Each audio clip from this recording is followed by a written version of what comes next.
नमस्कार, मैं हूं अंजलि इस्टवाल और हाजिर हूं बस इसी दुआ के साथ कि फिट रहे इंडिया। आज हम बात करेंगे एक ऐसी बीमारी की जो कि महामारी का रूप अख्तियार करती जा रही है, यानी कि डायबिटीज। लेकिन इस बीमारी के बढ़ते प्रकोप के लिए हम खुद ही जिम्मेदार हैं। हमारा खान पान, हमारा रहन सहन, ये सब इसको बढ़ने का मौका देता है। तो आइए एक नजर डालते हैं कि आखिर इस बीमारी को हम अपने ऊपर कैसे हावी होने दे रहे हैं।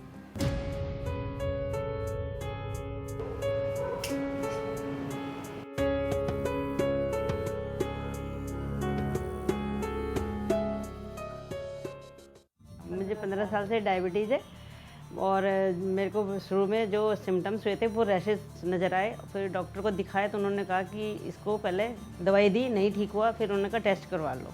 तो मैंने चेक नहीं करवाया, सोचा ठीक हो जाएगा, लेकिन उन्होंने जब नहीं ठीक हुए तो मैंने चेक करवाया तो फास्टिंग का तो याद नहीं, लेकिन पीपी का 380। उसके बाद उन्होंने एकदम से दवाइयाँ शुरू कर दी। तो तब से आज तक मैं दवाइयाँ खा रही हूँ। उसमें मैंने आलू, चावल, मिठाइयाँ, ये सब शुगर से बनी कोई भी चीज़ छोड़। डायबिटीज़ जो है सिंपल टर्म्स में जबकि ब्लड शुगर बढ़ जाती है, इसको डायबिटीज़ कहते हैं। जो मेडिसिन साइंस है उसने बताया हुआ कि अगर फास्टिंग ब्लड ग्लूकोज 125 से ऊपर हो और अगर खाने के बाद या कभी भी ब्लड शुगर 200 से ऊपर हो और पेशेंट को सिम्टम्स हों ऑफ वेट लॉस, ज़्यादा यूरिनेशन आना और ज़्यादा प्यास लगना, तो इसको डायबिटीज़ कहते हैं। जो सबसे कॉमन डायबिटीज़ पाई जाती है, जो 95% से ओवर 98% तक होती है, उसको हम टाइप 2 डायबिटीज़ कहते हैं। टाइप 2 डायबिटीज़ जो होती है उसमें जो इंसुलिन की मात्रा है वो काफ़ी होती है, लेकिन उसका सही इस्तेमाल बॉडी में नहीं हो पाता। टाइप 1 डायबिटीज़ नॉर्मली, मैं ये नहीं कहता कि एडल्ट्स में नहीं होती, लेकिन नॉर्मली बच्चों में पाई जाती है, जिसमें इंसुलिन की मात्रा खत्म हो जाती है, ऑलमोस्ट खत्म हो जाती है। डायबिटीज़ एक जेनेटिक डिसऑर्डर है। दैट मीन्स कि अगर आप में जीन्स हैं जिससे कि आपको डायबिटीज़ के लिए ज़्यादा चांसेस हैं, तो आपको डायबिटीज़ होने के चांसेस बढ़ जाएंगे। लेकिन ये जो डिज़ीज़ है ये सिविलाइजेशन की है, और अगर आप इस जेनेटिक मेकअप पे ज़्यादा खाना खाएंगे, कम एक्सरसाइज करेंगे और ओबीस होते जाएंगे, मोटे होते जाएंगे, तो आपके डायबिटीज़ के चांसेस बढ़ते जाएंगे। डायबिटीज़ को कंट्रोल करने का मतलब है आप सिर्फ एक्सरसाइज करें और ठीक से खाना खाइए। इससे काफ़ी आपके इंसुलिन लेवल्स कंट्रोल हो सकते हैं, मेडिकेशन कंट्रोल हो सकती है, क्योंकि हम शॉर्टकट ढूंढें कि मेडिकेशन से डायबिटीज़ को कंट्रोल कर लें, ये तो बहुत ही शॉर्टकट है, पर इसके इफ़ेक्ट्स किडनी पे पड़ते हैं। तो किडनी को ठीक करने के लिए kidney related food, green tea पियो, अच्छा 2-2 घंटे में खाओ। डायबिटीज़ का सबसे अच्छा तरीका कंट्रोल करने का है कि रात को सोने से पहले भी आप थोड़ा सा छोटा सा मील खाया करो, उससे सुबह की फास्टिंग लेवल्स आपकी काफ़ी हद तक कंट्रोल होती है। जवार का आटा बहुत अच्छा माना गया है डायबिटीज़ में। फ्रूट्स खाइए, लेकिन फ्रूट्स को खाने का एक टाइम होता है, एक तरीका होता है। ऐसा कुछ नहीं होता कि फ्रूट्स है तो डायबिटीज़ वालों को नहीं खाना चाहिए। तो अच्छे से प्रोटीन का प्रयोग करिए। डायबिटीज़ वालों को हर एक मील में प्रोटीन्स ज़रूर लेने चाहिए। पानी पीना चाहिए 10 से 12 ग्लास पर डे, और एक्सरसाइज तो क्रूशल है ही।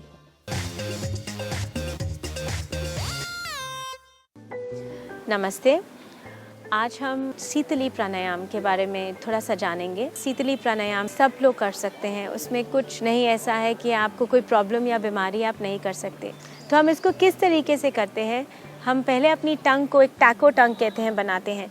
सो आप इनहेल करेंगे, जब आप अपनी टंग बाहर रखेंगे उसको यू में रखेंगे और चिन रिलैक्स रखिए पहले तो, और अब हम इनहेल करेंगे।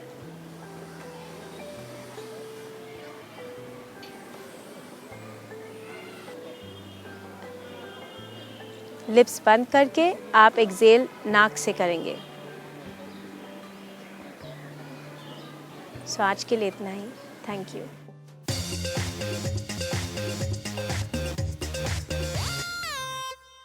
स्पा प्रोडक्ट्स खरीदते खरीदते ऊब चुके हो, परेशान हो चुके हो, कोई बात नहीं। अब घर में ही एक ऐसा प्रोडक्ट है जो इन सब प्रोडक्ट्स को रिप्लेस करने का दम रखता है। दूध सेहत का खजाना तो है ही, ये हम सब जानते हैं, लेकिन ये हमारी स्किन और हेयर के लिए भी एक ब्लेसिंग से कम नहीं है। क्लियोपैट्रा का नाम तो आपने सुना ही होगा। वो अपनी सुंदरता के लिए काफ़ी मशहूर रही हैं। उनकी सुंदरता का एक कारण था दूध। दूध में एक्चुअली ऐसे काफ़ी एसिड्स होते हैं जिससे कि हमारी स्किन बहुत ही निखर सकती है। ऐसा एक मेन एसिड है AHA, अल्फा हाइड्रोक्सी एसिड। आपने इसका नाम अपनी महंगी महंगी क्रीम के लेबल्स पे भी पढ़ा होगा। इसके अलावा लैक्टिक एसिड भी एक ऐसा पदार्थ है जो कि हमारी स्किन को लाइटन और ब्राइटन करने में बहुत काम आता है। आज सबसे पहली टिप मेरे वर्किंग फ्रेंड्स के लिए, एक सिंपल और क्विक टिप। फ्रिज में रखा हुआ ठंडा कच्चा दूध लो, कॉटन डिप करो और फेस पर अप्लाई कर लो। 10 मिनट के बाद उसी कॉटन से सर्कुलर मोशन में रबिंग करते हुए अपनी स्किन को एक्सफोलिएट करो। ठंडे पानी से धो लो एंड आपकी स्किन क्लेंजिंग रिजीम ओवर। अब ड्राई और मैच्योर स्किन के लिए एक टिप, हाफ बनाना मैश कर लीजिए और इसमें नॉर्मल मिल्क ऐड करके एक पेस्ट बना लीजिए। इस पेस्ट को फेस पर अच्छे से एक फेस मास्क की तरह लगा लीजिए। 10 मिनट बाद इसको नॉर्मल टैप वाटर से वॉश कर लीजिए। ऐसा हफ्ते में एक बार करने से आपको अपनी स्किन की हाइड्रेशन लेवल्स में काफ़ी इम्प्रूवमेंट मिलेगी।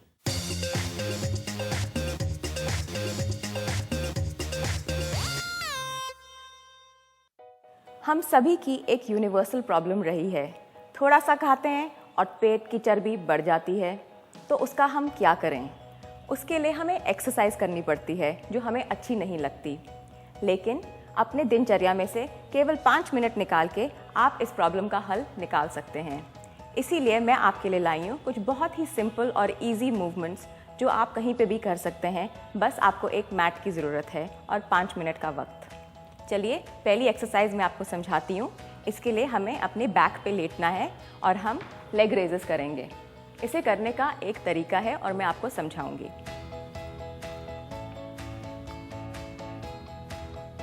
इस प्रकार से लेट के आप अपने दोनों हाथों को अपने सिर के नीचे रख सकते हैं। इनहेल करते हुए आप अपनी दोनों लेग्स को ऊपर लेके जाइए। एक्सहेल करते वक्त इन्हें नीचे लेके आइए। Inhale up, exhale down, inhale up, exhale down. अगर आपकी लोअर बैक वीक है तो उसे सपोर्ट कीजिए अपने दोनों पाम्स को लोअर बैक एरिया में रखकर। Inhale, take your legs up, exhale down, inhale up, exhale down. किसी भी एब्डोमिनल एक्सरसाइज को करते वक्त बहुत ज़रूरी होता है कि हम हमारी लोअर बैक को ग्राउंडेड रखिए और जो हमारी स्मॉल ऑफ द बैक होती है उसे उठना नहीं चाहिए।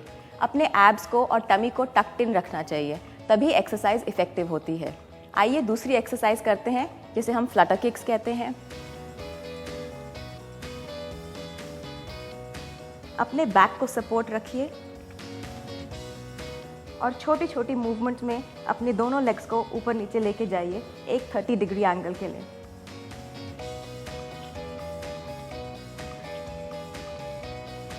आप अपना हेड थोड़ा सा उठा सकते हैं और अपने टोज की तरफ देख सकते हैं।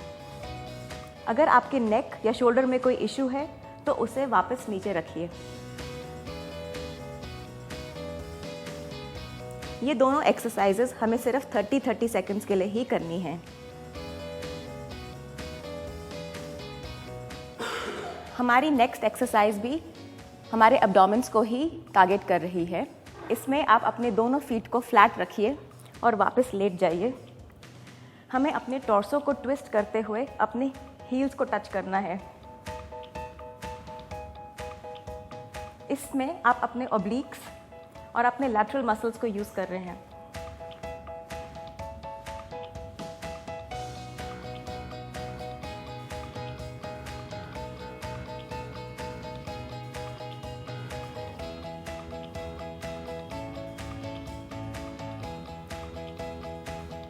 हमारी नेक्स्ट एक्सरसाइज एक क्रंच होल्ड है जिसमें हम अपने लेग्स को और हेड को 30 डिग्री एंगल पे होल्ड रखेंगे। इसमें आप अपने स्टमक को ब्रेस्ड रखिए और अपने गेज को अपने टोज पे लगा के रखिए। अपने स्टमक मसल्स को टोटली टक्ड इन रखिए। अगर हो सके तो 30 सेकंड्स तक इसको होल्ड रखिए।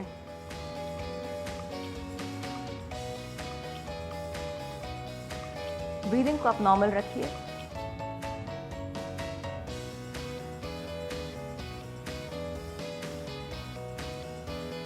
इन चारों एक्सरसाइजेस के कॉम्बिनेशन से आप एक बहुत ही फर्म स्टमक पा सकते हैं। अगर आप हमसे जुड़ना चाहते हैं, हमें अपनी परेशानी बताना चाहते हैं, तो आप हमें ईमेल कर सकते हैं fit@ndtv.com पर। चाहे तो ट्विटर पर भी हमसे जुड़ सकते हैं। फिलहाल हमें इजाज़त दीजिए। नमस्कार।